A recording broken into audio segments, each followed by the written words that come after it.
The origin story of AG2 can be traced back to several machine learning experiments carried out at Microsoft in 2019 by Chi Wang, Qingyun Wu, and a handful of other collaborators. Excuse me if my pronunciation is off. In 2020, these experiments led to the publishing of several research papers and eventually culminated in the release of an open source Python package called FLAML that was focused on automating a specific step in the process of building AI systems called hyperparameter tuning. For the record, FLAML's first line of code was logged December 4th, 2020. The gist of what FLAML and hyperparameter tuning entails in general is helping answer the question of how an AI system can be adjusted or tuned to better achieve its desired outcomes. To make this a bit more relatable, let's say that we were building an agent, for example, a math tutoring agent for elementary school students using some low-code tool offered by, let's say, OpenAI. What inference customizations should we specify for the LLM powering our agent that would give us the highest quality outputs at the lowest cost?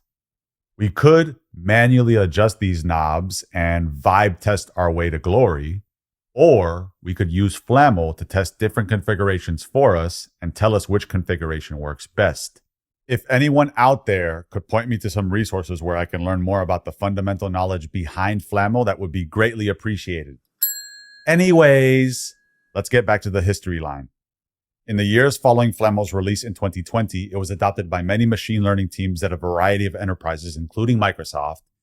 And in November 2022, following the release of ChatGPT, FLAML expanded its list of supported models to also include transformer-based systems like BERT and GPT-3, for example.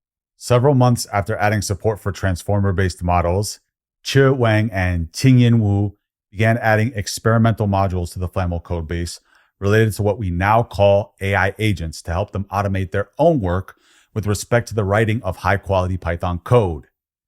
And in 2023, the FLAML codebase was forked into a new open source project dubbed AutoGen so that it could develop independently from FLAML as these experimental agent-related modules began receiving an increasing amount of interest.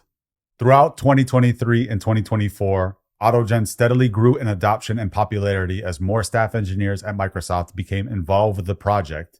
But in an unexpected plot twist, the codebase was forked again in late 2024 by the founders after announcing their departure from Microsoft, at which point the project was redubbed AG2.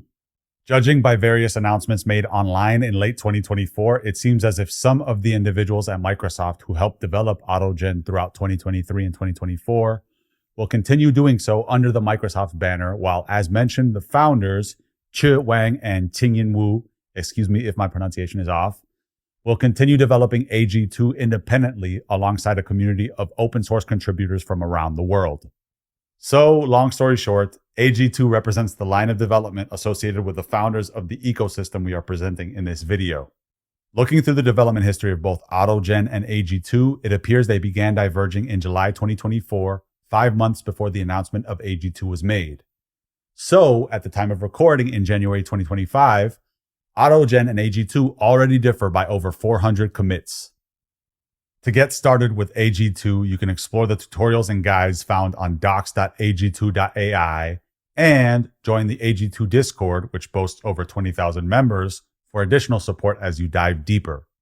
Yes, the ecosystem for this framework is a bit fragmented at the time of recording, but when analyzing the cumulative downloads of the various packages this codebase has used over the past 5 years, you can see that AG2 likely represents the third most popular open source multi-agent framework after LangGraph and CrewAI.